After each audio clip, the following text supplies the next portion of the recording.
Hi viewers, welcome to our channel. ప్రస్తుతం నెట్టింట viral గా మారిన సినిమాల్లో ఏదైనా ఉంది అంటే గనక కల్కి అనే చెప్పుకోవాలి.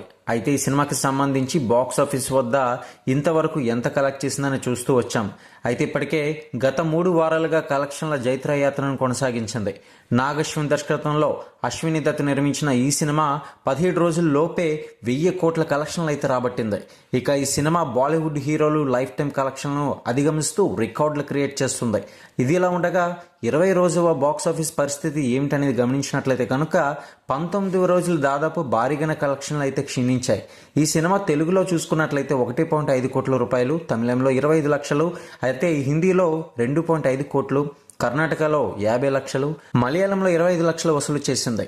దాంతో ఇండియాలో సుమారుగా 5 కోట్ల రూపాయలు రాబట్టింది. ఈ సినిమా ఇండియాలో 4 కోట్ల రూపాయలు, వరల్డ్ వైడ్ 6 కోట్ల రూపాయలు రాబడుతుందని ట్రేడ్ వర్గాలు అయితే అంచనా వేశాయి. దాంతో ఈ సినిమా ఇక చూసుకున్నట్లయితే 1060 కోట్ల రూపాయల వసూలు వద్ద అయితే నమోదు చేసింది ఇంతవరకు. మొత్తానికి ఏదేమైనా సరే బాక్స్ ఆఫీస్ వద్ద ఈ సినిమా దుమ్ము దులిపేసిందని అనుకోవాలి. ప్రపంచవ్యాప్తంగా 20 రోజు ఈ సినిమా కలెక్షన్స్ వివరాలు చూసినట్లయితే కనుక ఇండియాలో 5 కోట్ల రూపాయలు, వరల్డ్ వైడ్గా 8 కోట్ల రూపాయలు రాబడుతుందని ట్రేడ్ వర్గాలు అంచనా వేశాయి. కానీ దీంతో ఇప్పుడు 1073 కోట్ల రూపాయల వసూలు వద్ద నమోదు చేసే అవకాశం ఉన్నట్లుగా కూడా తెలుస్తుంది. ఇటువంటి మరిన్ని అప్డేట్స్ కోసం ఛానల్ని సబ్స్క్రైబ్ చేసుకుని లైక్ చేయండి.